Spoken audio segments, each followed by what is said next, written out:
Hello and welcome to another Comics Burst from the Full Force podcast, sponsored by Distant Planet Comics and Collectibles, where we take an in-depth look at the newest G.I. Joe comics and related titles of the week, with me as your host, Chris Rom-Com McLeod, aka Diagnosticated. Joining me on this episode is Brian Inhumanaughty Hickey. On this instalment of your absolutely favourite kind of burst, we look at the first issue in a brand new series connected to the old IDW Combined Universe, Rom Dire Wraiths. So without further ado, let's get stuck into this comics burst. Rom Dire Wraiths Issue 1, Inhumanauts Part 1.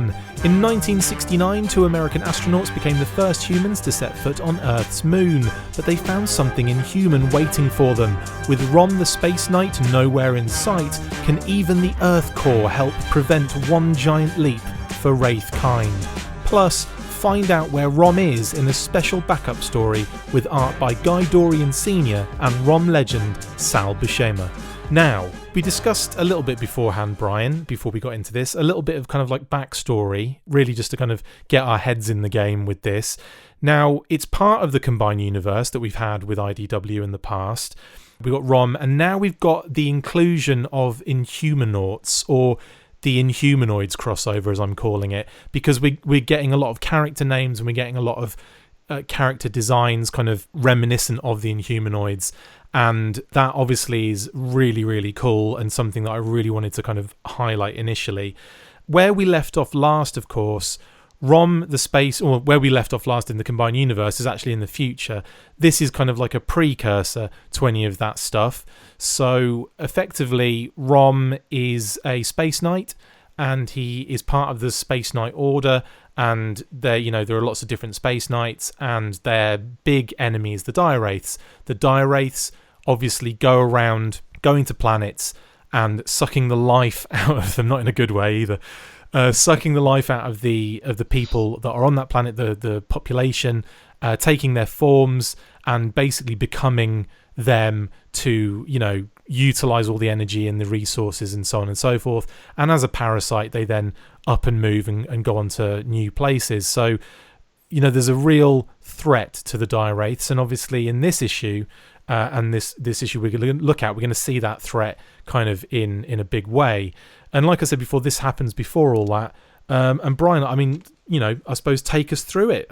We start off, I suppose, in July 1969. It's July 1969. We've got the Apollo spacecraft en route to the moon. We've got our 3 astronauts in conversation in there. Now, the astronauts they're not named, so you don't have, Neil Armstrong or Buzz Aldrin. It is definitely Aldrin, Armstrong and Collins, though, definitely. It's totally those guys, but obviously playing it safe, they don't drop any of the names, but Apollo is definitely mentioned as it's the Apollo mission that is mentioned. So we can read between the lines. I can say they do actually mention Joanne Morgan's name, and she was massive in terms of female, kind of NASA and all that kind of stuff. So yeah, so it was Joanne Hardin Morgan, an American aerospace engineer, was a trailblazer in the United States spaceflight program. So she's named by name. So I would imagine that we are dealing with that. But I think you're right. I think they're trying to, they're just kind of like hinting at it. It's like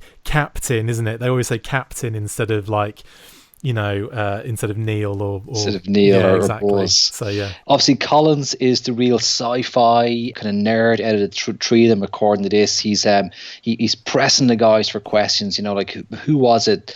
Which great sci-fi author was it? Bradbury or Asimov or Ellison? Who inspired you to get out into space?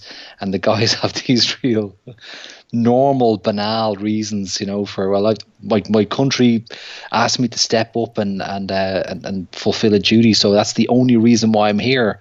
And presumably it's Buzz Aldrin who says, I just wanted to fly hard and everybody else. Yeah. It's so cool. I love that. But there's great banter, great camaraderie between the guys. They're on their mission. There's a real sense of buoyancy about this, excitement. They're going to be the first humans to set foot on the moon.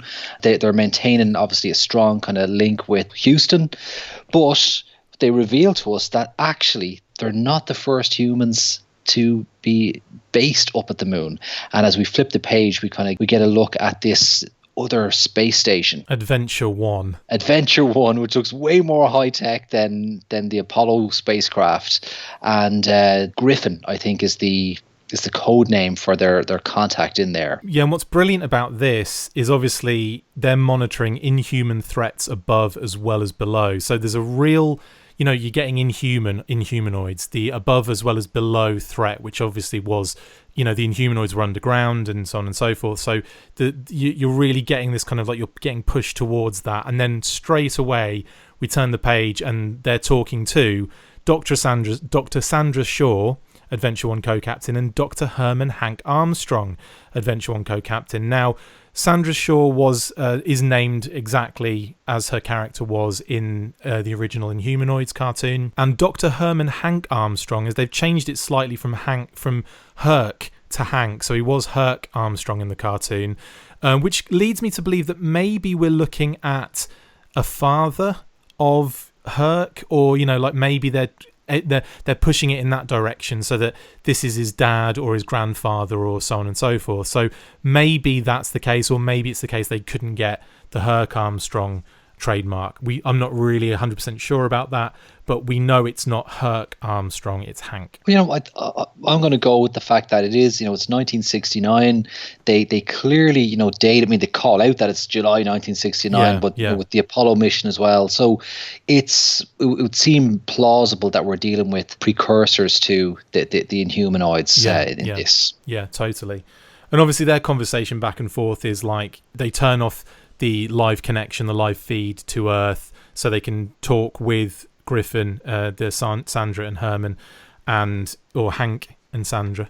And then, it's really just opening this narrative to explain what's going on. They're, just there to kind of maintain any threat levels, to make sure everything's going okay. And the guys, just visiting the moon are doing it. It's all done, really. It's all smoke and mirrors. They know what they're all up there for. But the guys that are just landing on the moon, it's really just doing this for the cameras. It's really doing it for the Earth, I suppose. And, the folks back home. Yeah. And when we turn the page, we get even more cool little nods to Inhumanoids, which is amazing. So Dr. James Dodger Brightside, an engineer and shipbuilder, Dr. Martin Mixmaster Flanerve, a chemist, Dr. Elmo Scalpel Aubreyson, an archaeologist and mechanic. They're all characters that I think have been made up for this particular issue. There were no names like that in the original, but there was a Colonel Anatoly Kiev, tank master though, not Arsenal, and he was a man. So I'm guessing that this Colonel Anatoly Arsenal Kiev might be the grandmother or, great-grandmother or mother of Tankmaster, who we see in the Inhumanoids cartoon. Again, this is all speculative. This may just be a one-off and they're just using the names for that nice homage. But we're kind of introduced to these characters. They're all wearing the different colours that the Inhumanoids would wear on their gear as well, which is brilliant. Couple of things there. First off, Anatoly... Sorry, can I just say, I said Inhumanoids, I meant Earth Core. The Earth Core would wear, not the Inhumanoids didn't wear bloody that kind of stuff. Carry on, Brian, sorry. Anatoly Kiev is totally bad. Yes. And I read Flanerve as Flannery. I did as well, but when I googled it, it was Flanerve on Wiki. So either it's been misread, because I thought it was Flannery as well, because there was a Martin Flannery, a politician, I believe, in the UK, and I figured they were just maybe just using his name or something. But yeah, it could be Flannery, it could be Flanerve. I think you're right. I think it is possibly Flannery. It looks like a V though when I look at it closely. Anyway, we've got this great banter between the four Earth Core team here, the members of the team. Obviously, Kiev is kind of out on her own. She's playing chess on her own in the dark, but her three male kind of counterparts are they're very buoyant. They're very excited about the show that's being put on for the people back home on Earth. They're very gracious about the fact that obviously they won't get any credit themselves for being up in space before this crew, but they're happy to let these guys get the credit that they deserve. But immediately we get this sense of tension between Kiev and the rest of the team. Yeah. None of the guys seem to like her. Well, she's seen some stuff in Russia, and obviously the Russians are stopping her from allowing, to show proof of what she's seen. And she mentions in the Operation Subterranea, which is a big kind of red flag for Inhumanoids there. And she even says inhuman creatures exist and can thrive even in inhospitable environs such as this. So, she is clearly, she's aware of the threats that are out there. These guys aren't. They don't believe her. And that's another thing that's quite interesting. They're just, they say that, yes, the old I saw underground monsters back in the Mother Russia, but my comrades won't let me furnish proof to the Americans line. I'm not convinced. And you think, well, maybe trust her, because she's about to be proved very right very soon. And that's where we see the craft, the moon landing craft, coming down to the moon, and the Die Wraiths, who we will find out later how they got there.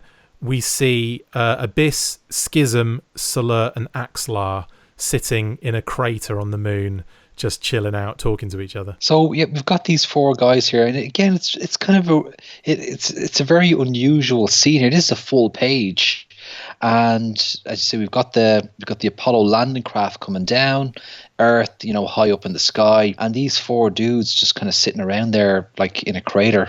Like it's it's like normal. It's totally normal. It looks like they're at assembly in like first school, like junior school or something. It's quite funny. There's an interesting thing with these guys. There are two Mystic High Command Die Wraiths and two standard soldiers, and because I suppose there's just the four of them, and the soldiers feel hard done by. They feel like they're going to be stuck here for ages. They're not happy with the Mystic High Command. And there's this tension between the two factions of Die Wraith, isn't there? We've got this real sense of dissent in the ranks. The soldiers who should, who normally kind of just shut up and do their master's bidding, and which we've seen in the combined universe, that the High Command are not questioned. These soldiers are really peed off. There's an outright conflict with one of the High Command Wraiths. They threaten to kill the soldier, who still give him back talk even as he faces death. But it's the landing craft that comes down that distracts them from this internal conflict and helps them to focus. They now see a chance to get off the moon and to the planet that they really want to get to spread their Wraith to seed. suck the life out of the Wraith seed. Yes. Oil seed Wraith. And then obviously we also, in the meantime, while that's going on, we see the Earth Corps guys getting their gear on, getting ready to go out and meet the moon landing crew. And again, we're seeing the colours that we see with Earth Corps in Inhumanoids. And what's interesting in this scene is that Kiev, Anatoly, or Arsenal, which is her code name, is getting a gun ready. And Elmo Orbison, or Scalpel, the archaeologist and mechanic, is not happy, and they have a bit of a back and forth about it, don't they? Yeah, I mean, he's in the previous scene with these guys, he was the one that was basically saying, you're not sharing any of your proof about these inhuman beasts you've come across. And now he sees her preparing this massively oversized weapon to bring out on this rendezvous mission, and straight away he's in there going, whoa, what are you doing here? This is totally against regulations, completely unnecessary. And they have this kind of back and forth. She explains to him that it's what they don't know, what they can't predict. That's what they need to be prepared for. And he kind of finishes the argument by saying, well, it's what I do know that's kind of really scaring me now, i.e. you and these weapons that you're preparing to bring out on what should be a routine meet and greet. Exactly. And then obviously the moon landing happens. The two Buzz and Neil Armstrong are out on the moon itself, getting kind of set, putting the flag in and all that kind of stuff. And this is where the Die Wraiths are kind of deciding, well, let's attack them while we have the element of surprise on our side. And there's a bit of a kind of argument going on back and forth. The soldiers just say, sod it, we're going to do it. And the Mystics go, okay, well, looks like we're going to do it. Obviously, the other landing craft comes in, the Earth Corps landing craft comes in as well, so they split their forces.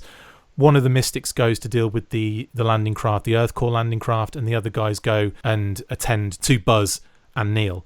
And that's where we get a little switch back to Kennedy Space Center. That's right, and Joan Morgan, who we mentioned kind of right at the beginning of the show here, is I suppose she's the one not convinced. All her male counterparts are like, "This is going great, guys. Well done, It's brilliant, stuff." yeah. And she's like, she's one of her kind of colleagues there beside her. Something's not right, and she points out that there was something on the lander, a shadow had shifted, and it's kind of brushed off, and the guys are like, listen, it's nothing, this is not a time to be jumpy, but she's the one who has spotted the problem, and it gets brushed off by the guys in the room. Of course. I mean, like that was just part and parcel of the time as well, wasn't it? Just like, you don't know what you're talking about, woman, shut up. It's just ridiculous. But like, I love that. It's so clear and obvious what's going on in that scene, and it's brilliant. He even says, "Take it easy, little lady." I was like, well, dude, how have you still got your testicles on after saying something like that? But I love that she says back to him, "I really love it if you were right for once." Brilliant. Yeah, so obviously she's aware of it. She spotted it. No one else has. They've just lost the feed and communication to Earth. That's another thing, that the actual camera goes out, and that leaves Buzz and Neil to deal with the Dire Wraiths, who try and attack them. The funny thing about this scene, I thought, was the fact that the low gravity affects how they're trying to attack them, and he tries to like get all his tentacles around him, but the low gravity makes it really difficult to attack, so he jumps at him and just flies straight past, which I thought was brilliant. And then you see the Mystic kind of like with his head in his hands, just like, oh, for goodness sake. It's just brilliant, that. Yeah, and the Mystic is like, there was a time when we worshipped the sciences, So, I mean, ironically, it's the soldiers who have the, I suppose, the sense to take action and strike. But once they get in there, it's like Laurel and Hardy. Yeah, big time. They're all over the place. But obviously, it flashes then to the Earth core landing craft. How cool do they look coming off those steps as well? Amazing. Really cool, really cool updated designs, even though we're going back in history technically. I love this as like a Inhumanoids upgrade. You can see they've all got different elements on their gear, like, different kind of, not weapons, but different tools. Just like the Inhumanoids did. No, they look fantastic. The colour scheme is super. They're stepping down off the landing craft. The dust from the moon dust kind of billowing up around them looks fantastic. And noticeably, Kiev has no weapon, or at least nothing that we can see. Well, you can see one of the weapons behind her. If you look on her left elbow, just underneath her left elbow, as we look to the right, there's a little shape of a handle and a back of a gun. Now, that is basically attached to her back, because they said at least we talked her out of one of the weapons. So she has one of the two that she was going to take with her. She's got something, but it immediately jumps. I think it's inside the craft then, and we've got Hank is obviously piloting the craft, and that Mystic Wraith that we saw a few panels previously has now snuck on board the craft and has this face-off with Hank. And immediately Hank is quick to strike. He lashes out with his some sort of a hook device that he's able to fire off a kind of a wrist rocket, almost like a Boba Fett type grapple. But the Wraith is very quick to kind of overpower him. What I like about that part is that it kind of Terminator 2s. It kind of goes all oozy and kind of like warps around him, so that he ends up behind him and hold him and kind of like start to kind of crack and crunch him, and then he sticks one of his like talon kind of claws in his throat to kill him, and then just sucks the life out of him and becomes him. And you just see the slow change of Hank turning into this like dead, lifeless corpse, like skin suit effectively, which is really dark. It's pretty harrowing. It's man. Pretty harrowing. And you see is like, as the metamorphosis is taking place, Hank has gone from being like this kind of heroic guy battling the Wraith to just kind of being, hanging motionless from the Wraith's tentacles as the life force is completely sucked out of him. It's pretty bleak stuff. The last panel then, before we get into the little kind of pre-story, is the Earth core shuttle launching off the moon and heading to Collins, who's sitting like, and he's talking, he's saying like, how, he's saying how he feels really alone, and he can feel like, he feels both solace and terror, singular to all of human existence, at how truly alone I am. So he's kind of talking to himself basically, and has no idea what's kind of coming his way. We don't find out what happens to Buzz and Neil. No. So, I mean, we'll have to wait, obviously, till next week to find out for sure. But if we were to speculate, the Dire Wraith soldiers are like completely ridiculous, floating around in space. They're not able to fight in low gravity. However, Buzz and Neil are trained for low gravity action. Do they strike back? Are they able to somehow maybe escape? We don't see the Apollo landing craft jettison up here. So I think that Buzz and Neil are going to be okay, because I think all of those guys are going to be fine. In actual fact, I think that what it'll be is the Earth Corps will save, because the Earth Corps are now on the moon with all their gear and one decent weapon. They're going to probably fight off the Dire Wraiths, and then they're going to have to all get in the Apollo craft and try and get back as quick as they can to Collins, depending on what's happened to him. And that's kind of what I think will happen. So I think they'll be all right, because like you said, the Dire Wraiths are having a real problem trying to subdue just 2 standard astronauts. Looking forward to next month and seeing what happens here. I am massively. And then obviously we do get that little backup strip, which gives us an idea as to where these particular Dire Wraiths came from and why they ended up on the moon. And so we start with, again, a lot of mystic Dire Wraiths and soldiers surrounding a Soulstar Knight, a space knight, not Rom, but a different one. And he's basically being tortured, and they're going through like a ritual, like a religious ritual, to remove his energy and take it for their own. Straight away, one of the first things here is that the artwork is very different from the main story. It's fantastic artwork. And we've obviously the art team, it's a different pairing, and we've got, as you mentioned, you've got Sal Buscema kind of weighing in with Guy Dorian Sr. on this one. Yeah. And it's so the visual look is very different.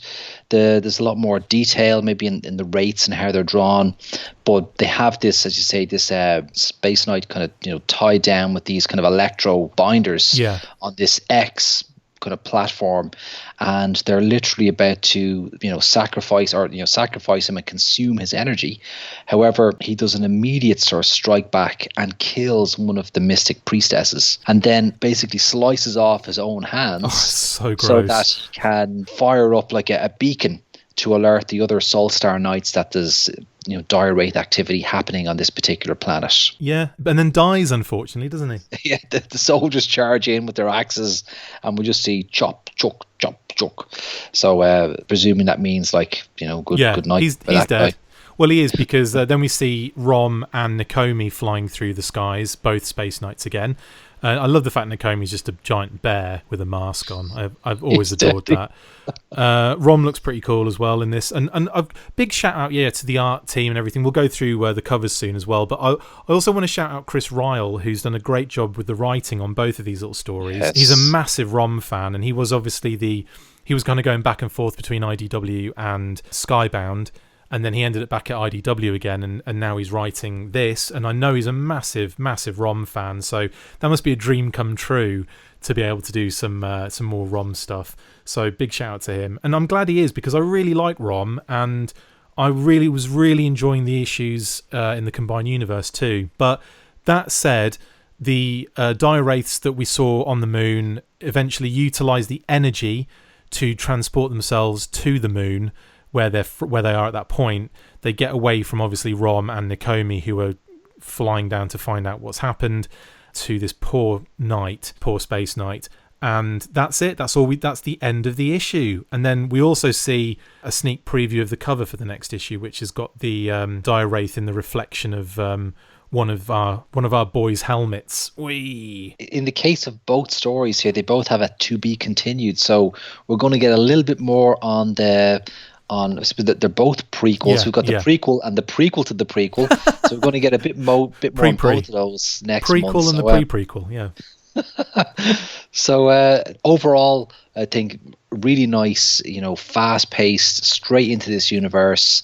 I love that it is a prequel Yep. to Yep. what we're familiar with in the combined universe, and superb artwork. And as I say, shout out to the entire creative team, Chris Ryle, and the various artists who worked across both stories here. Nice job. Absolutely fantastic. And I have to agree with you. I think I've had really enjoyed this and was really surprised. I knew the Inhumanoids' involvement when they released the press release for this actual issue, because they had the explanation for it, and I was like, that sounds amazing. I was wondering why it was Inhumanauts and not Inhumanoids, but it makes sense now because they're astronauts. But also, I think I'd imagine that we may even see a tie-in like fully to Inhumanoids even in this series, and I think it's just been great to see these homages again, and really cool. And I loved it. I really enjoyed it. I was legitimately terrified in places. Like the Dire Wraiths can be really scary, and I think when they're done really scary, they become more effective. When they're done as like these kind of like in the combined universe, I didn't think they were scary enough. And I feel like in this issue, there was some real like tension and terror and fear. So really happy about that. Some pretty grim moments in this. Like they don't pull any punches with the script. So you've got obviously, we talked about Hank's demise is pretty grim, but when we look at the Sol Star Knight, he's kind of sacrificed, and he's named in there. His name is Dorian. With that's an H. it. Yeah, with an H. Which is actually quite interesting, isn't it? Because obviously you've got Dorian Senior on the art as well. So I wonder if that's like a nice little nod to him. I think that's a nod to the art, someone on the art team for sure. Yeah, big time. But that's again pretty bleak stuff. That the Chris Ryle does not pull the punches here.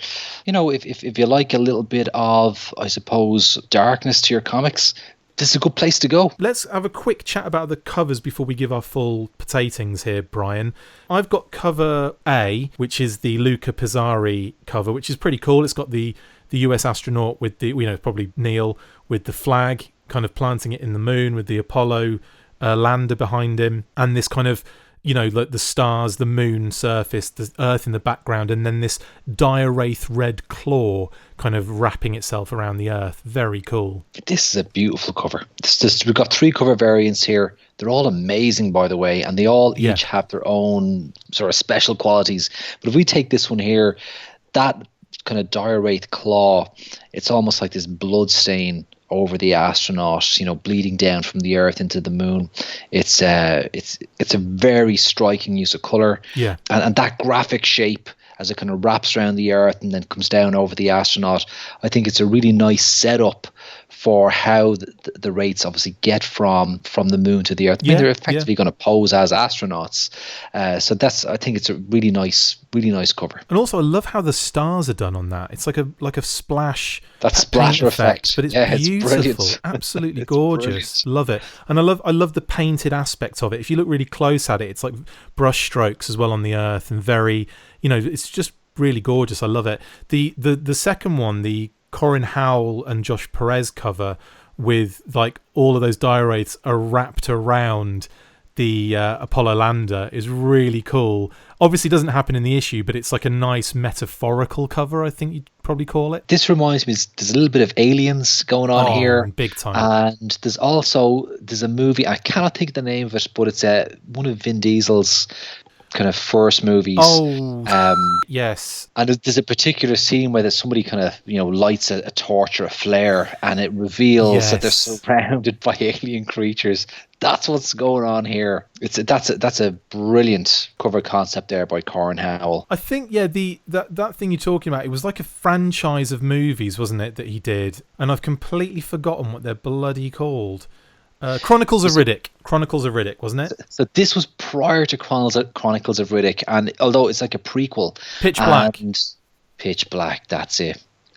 Real low budget sci-fi movie, but a great sci-fi movie. Totally. That led into, didn't it, the Chronicles of Riddick, which I never really got into, but I enjoyed Pitch Black, which was interesting. But yeah, very cool. And then finally we've got obviously the Guy Dorian Senior and Sal Buscema with Ross Campbell on colours, and that is really cool. I love it.